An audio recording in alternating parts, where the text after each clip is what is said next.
just like magic. Why are you single? When I like them, they don't like me. When they like me, I don't like them. Are there no high-value men where you live, or are you just not able to attract them? Because honestly, this is what everyone says. There's no high-value men in my city. There's no one good. But if everyone says that, how could it be true? Whenever we say, oh, there's no one, we're just blanketing a statement to get ourselves off the hook. If you were to redo your dating profile, grab my freebie. The link's in the bio. Online dating profile mistakes you're making that are keeping you single. I guarantee you would attract more high-value men. Because it's just impossible, given the numbers, that there's no one good where you live. Like, that would mean every single person where you live, all the men are losers. That just makes no sense at all. You just need to learn how to attract them. And I can teach you. I have a free dating strategy guide tonight. It's a masterclass, totally free. Message me for deeds or... Right.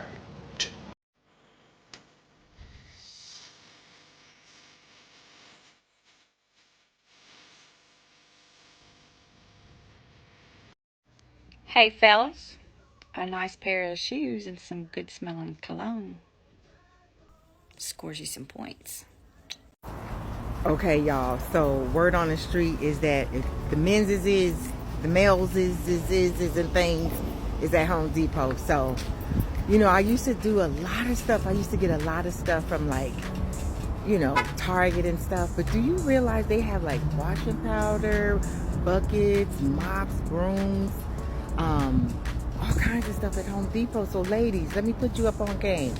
Stop getting that stuff from Target and start going to Home Depot and pick up those things of that nature. You know what I'm saying? Because you just might get lucky and run into a nice man. That's all I'm saying. I didn't realize they had so much stuff at Home Depot, y'all. Stop getting dishwashing detergent and all that. They sell all that stuff at Home Depot. So I'm about to go up in here, right? And get me dishwashing stuff, you know, just some stuff. Look around and things of that nature. All right, y'all.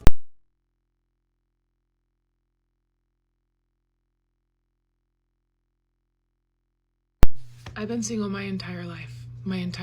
I'm going to be turning 42 in August, and I've never had anybody love me or desire me or want to be with me.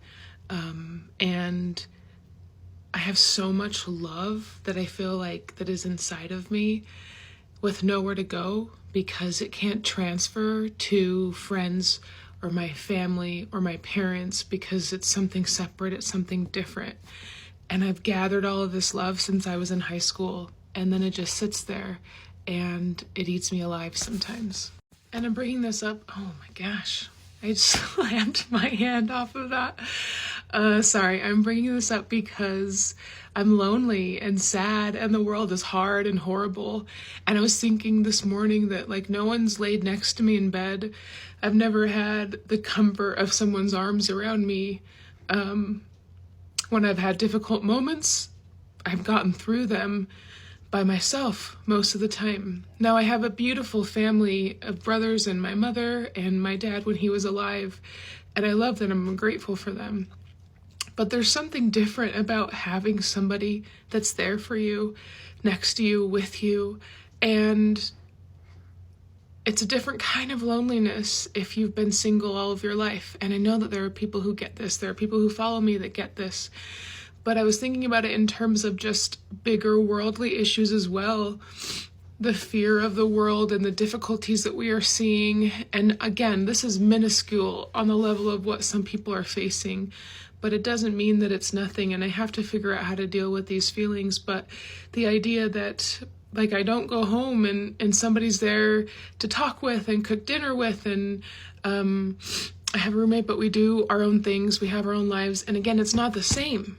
It's not the same. And I'm always told sometimes as a single person that it's not easier on the other side. And so I guess I just wanted to say to people who get this feeling that you're not alone, and I know that it's difficult, but I also know that there's a certain type of strength that has been developed that I have because of my experiences in my life that has led me to be able to do difficult things. And it's difficult being alone. And it's okay to feel lonely. And it's okay for it to feel hard and scary. So just know that you're not alone, and know that I see you and I'm there with you.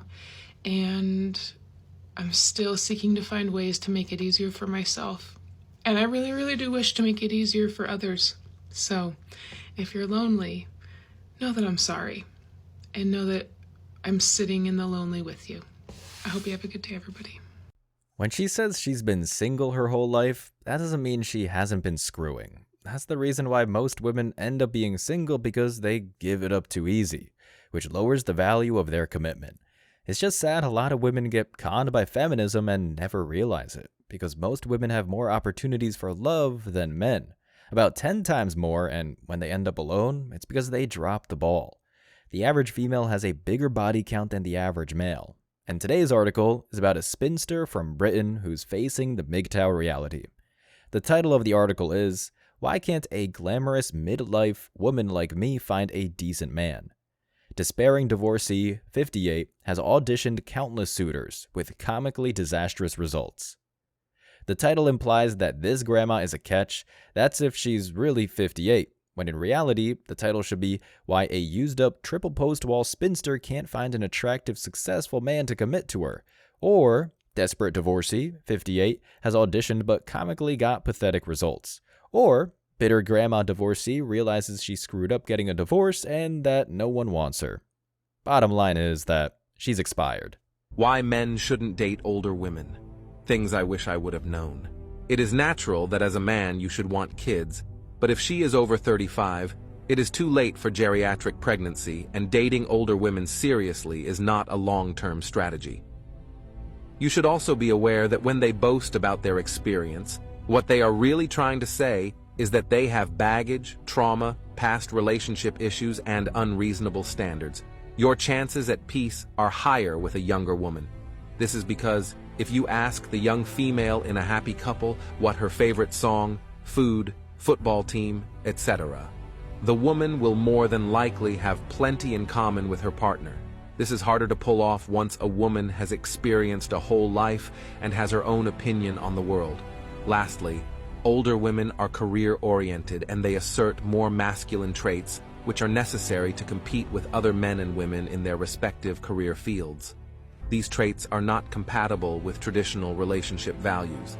As a man, you should not seek a highly competitive, career-oriented woman or a woman who is married to her career. The money a woman makes is for her and her gain. It is never for a man. Simply, these women waited too long. They were lied to by society. So in conclusion, these age differences can only lead to new experiences, and that's it. So let's get balls deep into this.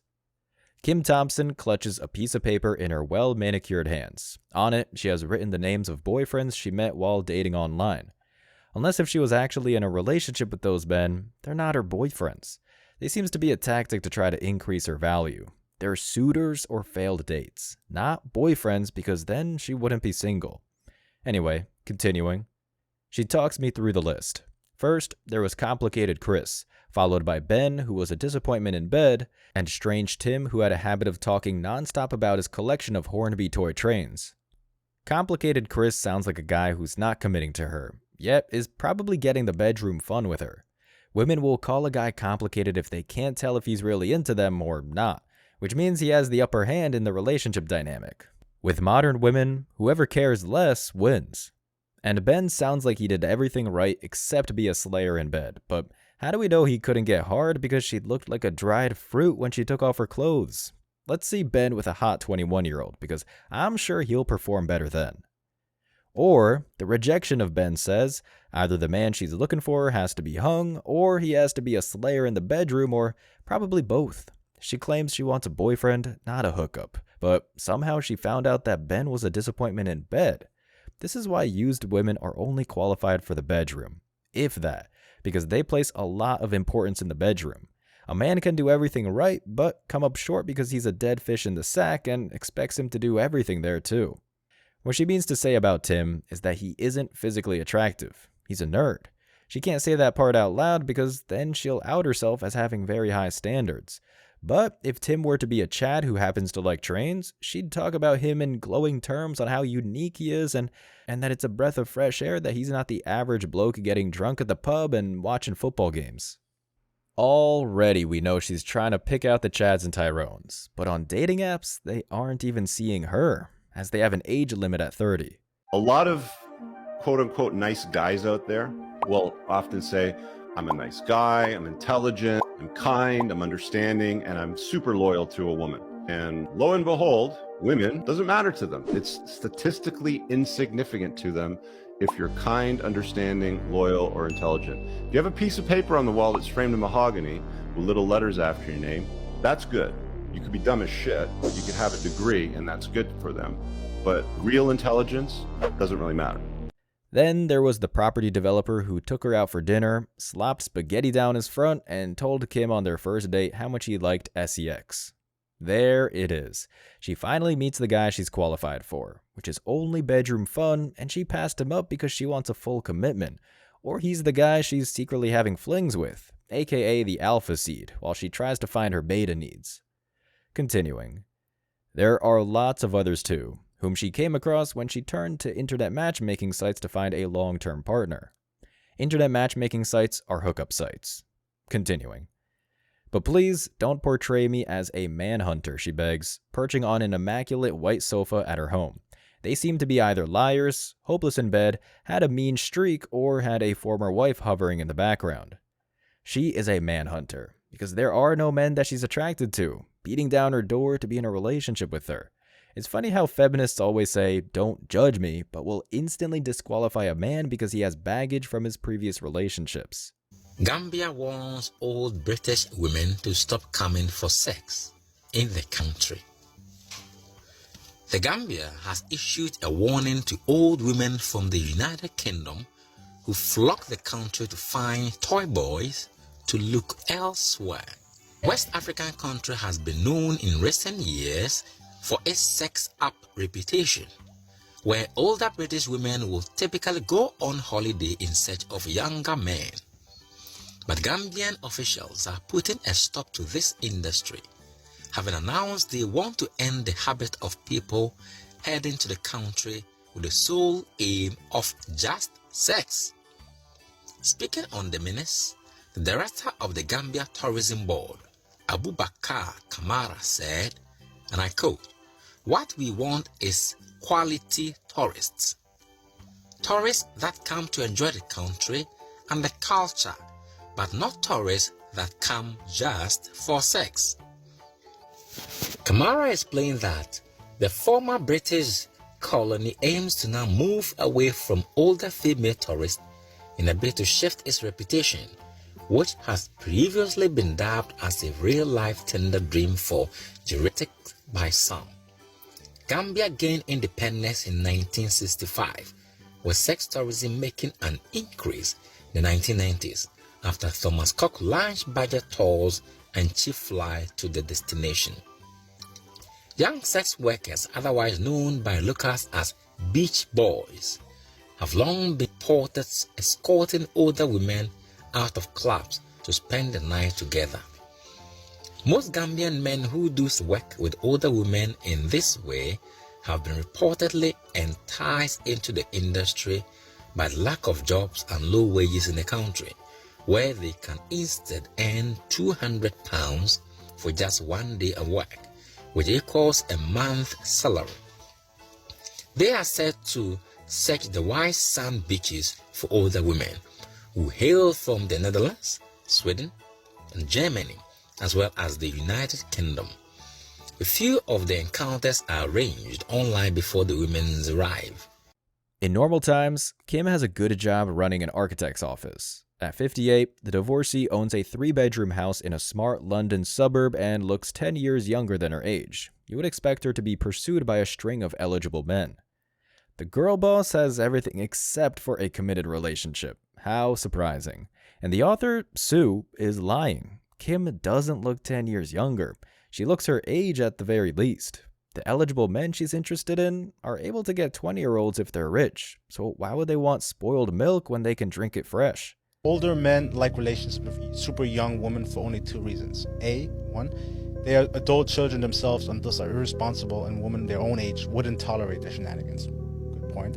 And number two, the power imbalance between an adult dating a child results in a child partner who can be groomed and will think the relationship patterns are normal because they don't have the life experience to know any different. Pedophilia.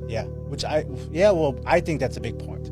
Because you imagine you're 19 years old, you've never just dating, all that stuff, you're somewhat new to it, and then you 60-year-old or grown-ass man comes around, there's a bunch of red flags, but you don't see them because you're not aware of that, because you never experienced them.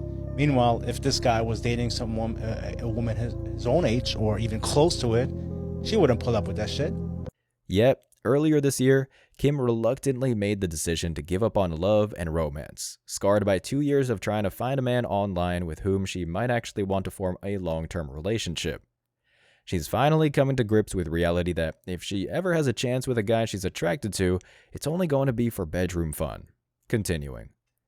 She is speaking up now because she wants other women to know that internet dating can be a fool's game. These young women have no problem with internet dating. Continuing.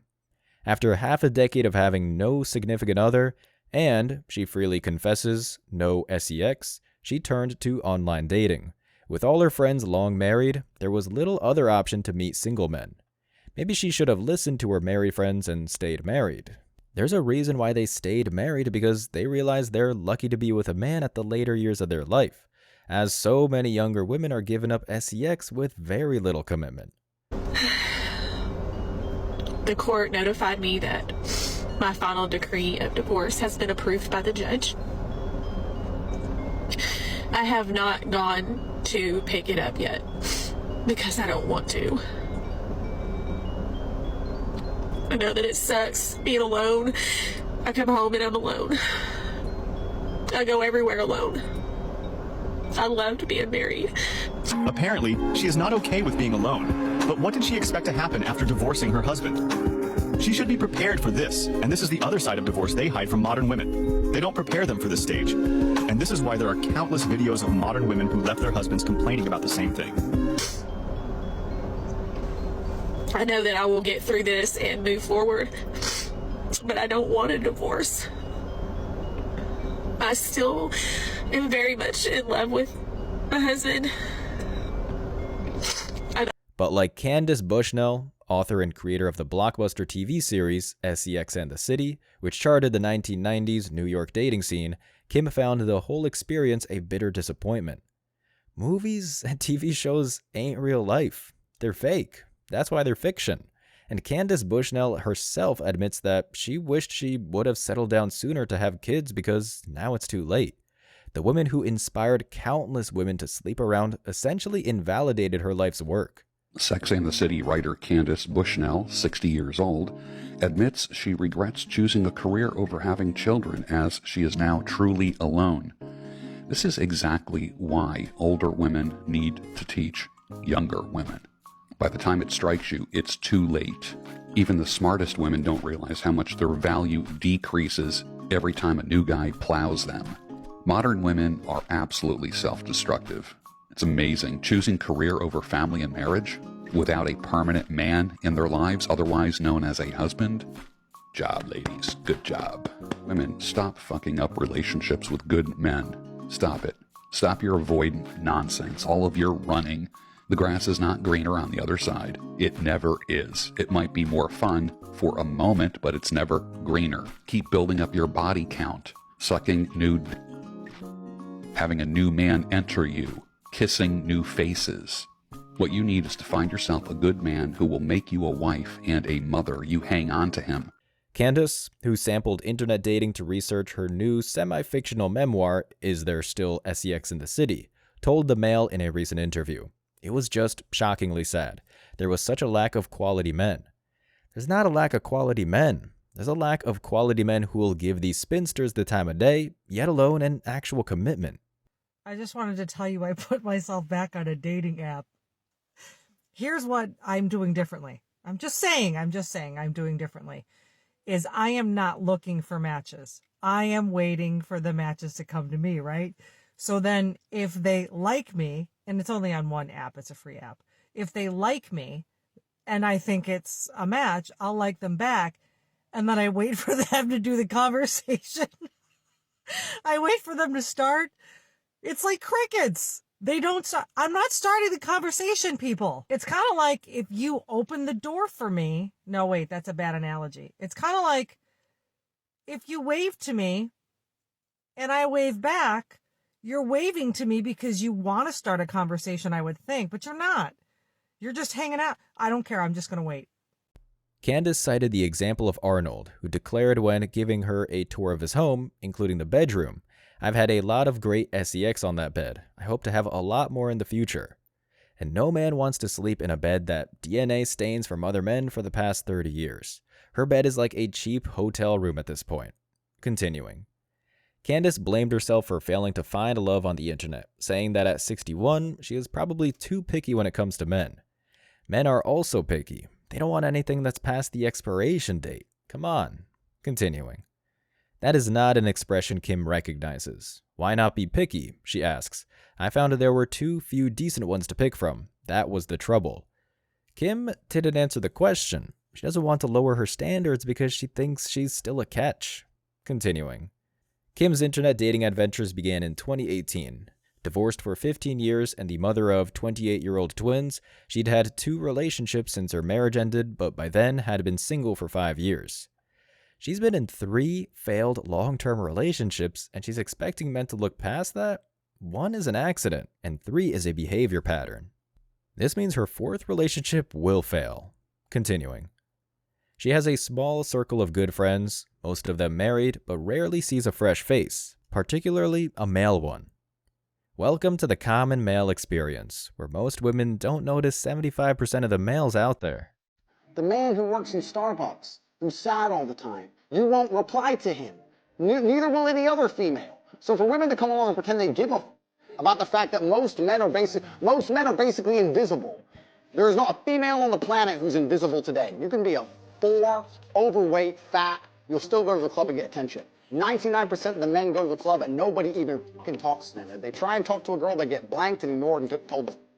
Most men are absolutely not really invisible. This is the truth about masculinity, right? It's very easy for women to sit here and complain about the top 2% of men. Because I male said, well, this guy is arrogant, blah, blah, blah, blah. Most men don't even exist. They send 10,000 DMs and never even get read, let alone replied to. So if you just sit here and say, I'll get a G, a big G, a boss, a millionaire, and let him have a day off, very nice of you. Sure you would. But if a guy who wanted to have days off all the time, he never would have got important enough in the first place to attract a woman like you. And that is the reality. As a man, it's player versus player. It's ultimately competitive.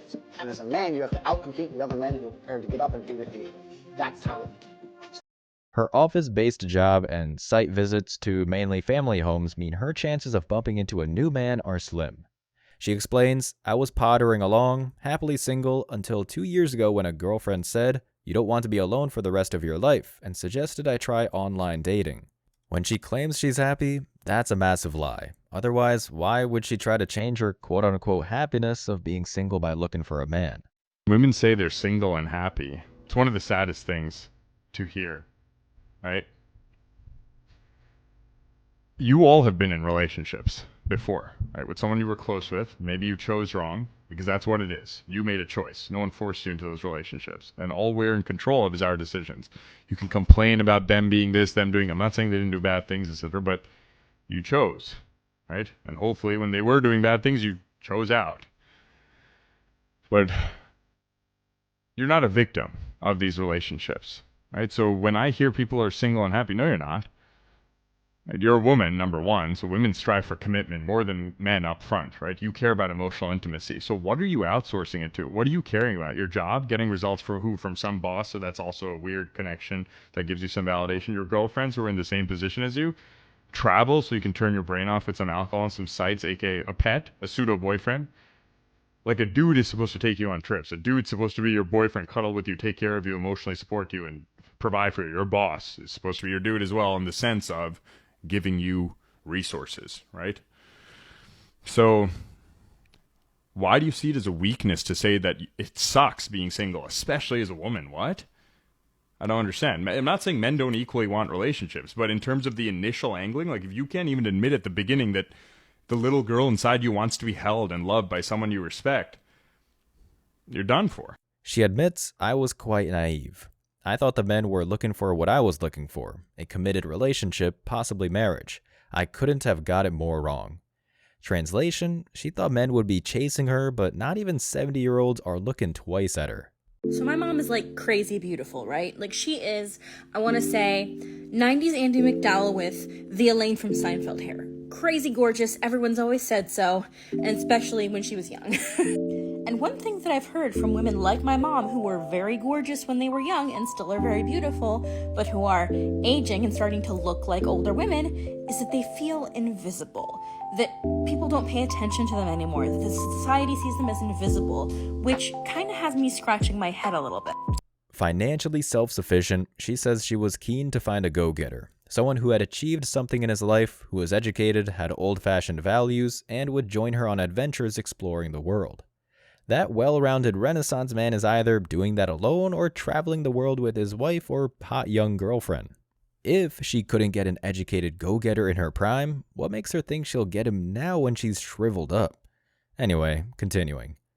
Instead, what she says she found, having tried a range of websites including Match.com, Bumble, Tinder, and Zoosk, was a generation of men who were economical with the truth about their looks and lifestyles, relentlessly bitter about their ex-wives and looking for sex or to find a woman who would support them financially. What a massive projection. It's whole generations of women who are average looking at best thinking they're 10s, and the men have a right to be bitter, since they have their wealth stolen through divorce robbery and through 18 years of child support slavery. At this point, she's going to have to be a sugar mama. The men will have a series of pictures on their profiles, and the initial ones will often be decades old, when they've got hair and no paunches, says Kim. It's only when you reach the last picture that you might get something of the truth. A balding, overweight man with bad teeth. Let's see her dating profile and see if she has filters to make her look young, or if she uses old pictures of her or MySpace camera angles to make her look thinner in areas. Skipping. There is little sense of chivalry left, either. I am happy to pay my way, but in the old days, men would have offered to pay for your dinner. Very few do now. One man I met for coffee actually stood back when the waitress asked who was paying. He didn't even go halves with me on a coffee. Internet dating is like a sweet shop, so men will show interest in hundreds of women, but I don't think they really want to follow it up. They are always looking for something better. More projection. 80% of all the divorces are initiated by women, because it's the women who claim they can do better. Did you know that women leave men 80% of the time? And if they're college educated, it's 90. So if you get divorced, it's 80% of the time like the woman leaves. And one of the number one predictors of a divorce is actually if the woman out-earns the man. Oh, I love that. I actually love that. I can't lie. I actually You love that? You don't think that's kind of shitty? No, I'm like, girl, you go get that. You go get a man and like, yeah, you go get that. Like, really? Yeah. Like, why is there like a lack of empathy for men? It's not a lack of empathy. It's but more there of a is, because like support, they're breaking up a family and lifelong commitment in a home, and your reaction is you go get the bag, sis, or like I'm so happy for you.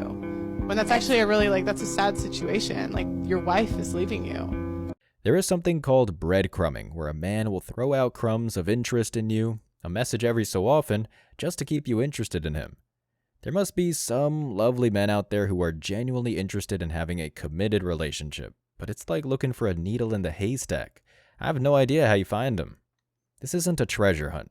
Those men have free will, and obviously they don't want to find her. Continuing. At times, I sat at home crying. I asked myself what I'd done wrong. Am I too old? Am I unattractive? Of course, she is too old and unattractive. Women white-lie to themselves and each other all the time. She has almost no value in the relationship market, unless if she wants to commit to 80 and 90-year-olds who need someone to change their diapers. I'm starting to think that women lie to each other to uplift each other. You just starting to think this? We can tell our friend that the guy she wants isn't interested in her, and that's the problem, ladies. You guys have been getting comfortable lies for such a quite long time from your friends that when a guy actually comes down here and starts shooting it straight with you, I'm the problem one. I'm the problem because you've been getting bad advice and told the opposite by all your friends that have had bad outcomes for decades in dating, and they have the nerve to come up and sit here and tell you the things to keep you stuck right with them, so they're much more comfortable with them. Because the minute you start getting better outcomes, where does that leave them? Think about that, ladies. You start getting better outcomes in dating, where does that leave them? Nowhere good. They'd rather tell you the things that sacrifice your feelings. They'd rather you feel good about what they say. They'd rather you feel good about yourself rather than tell you some really difficult truths that is actually going to help you long term. Not short term, long term. And you making the right assessments and judgments saying, hey, listen, where do I have to adjust? Where do I got to adjust? Because I need to adjust here. And they're not going to tell you how to adjust. They're going to tell you, you good just as you are. You stick right here along my side. Forget about these men. We'll get the right one to come along for both of us, girl. Check their outcomes. Ladies, guys that shoot straight are not your enemy. Ask the men in your family, cousins, brothers, uncles, fathers. That's how you start getting the real truth out here, because they have an invested interest in the outcomes you get. Not your little friends over here that's trying to keep you single, girl, keep you right alongside with them. No. Women have been lying to each other for a long time to sacrifice feelings so that you feel good about your interaction with them. I don't really care. I want you to get better outcomes with it. Although she felt rejected, Kim was soon dating again. This time, she hitched up with Ben, a 58-year-old hedge fund manager from a trendy part of London who had a 2-bedroom flat. He was at least divorced, she says wryly. We were on a level playing field financially, and he was a university graduate who had studied classics. I'm really interested in ancient Rome, so when we met for the first time at a restaurant in Richmond during the afternoon, we chatted about it for ages. He was a good conversationalist. Afterwards, he walked me back to my car, he kissed me on the lips. When I got home, he texted me asking if we could meet again that same night. We walked along the river and stopped at a pub where we both had a mineral water. He was a strict vegan and I don't drink wine, so again, we were on the same page. She got her hopes up when Ben, whose hobby was going to jive dancing classes, asked her to stay overnight a few weeks later. He appeared the perfect gentleman, says Kim. We had a Thai meal, talked about the Romans, then went back to his flat. But when we climbed into bed, he just turned his back on me. He showed no interest in being intimate. The next morning, he said he was sorry. He said it had happened with his last girlfriend, and if we tried again a few times, it might get better. She hoped their SEX life would spark up. It never did. There was always the same dismal outcome. It was embarrassing for him. He had some difficulty in that department, she says now. Not surprisingly, she let their relationship fade away. That says that Ben couldn't get turned on when she took off her clothes because she's not attractive. If a man really wanted to screw, but had difficulty in that department, he'd take Viagra and risk going blind to have SEX. And if he was honest, she'd get her feelings hurt.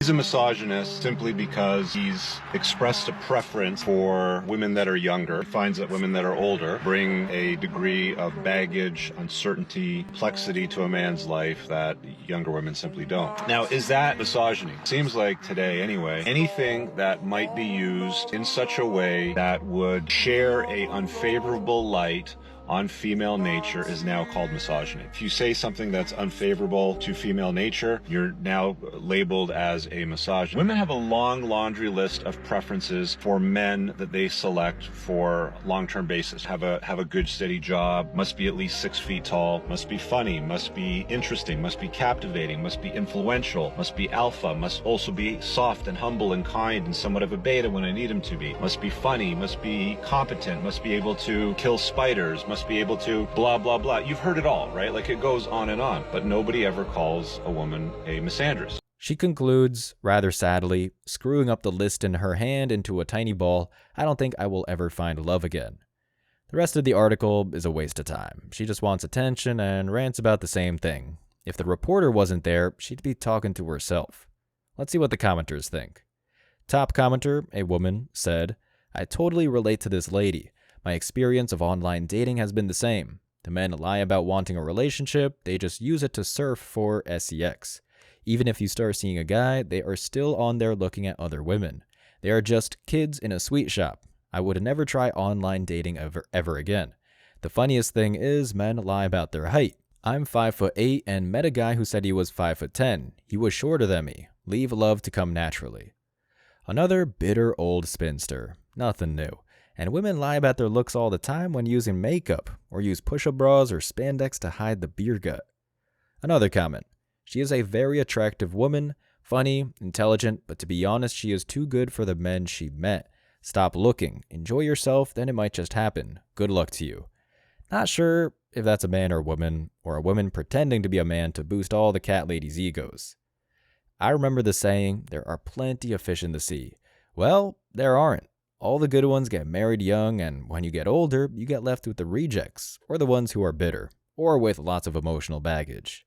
Be content on your own, and maybe someone will come along. If they don't, so what?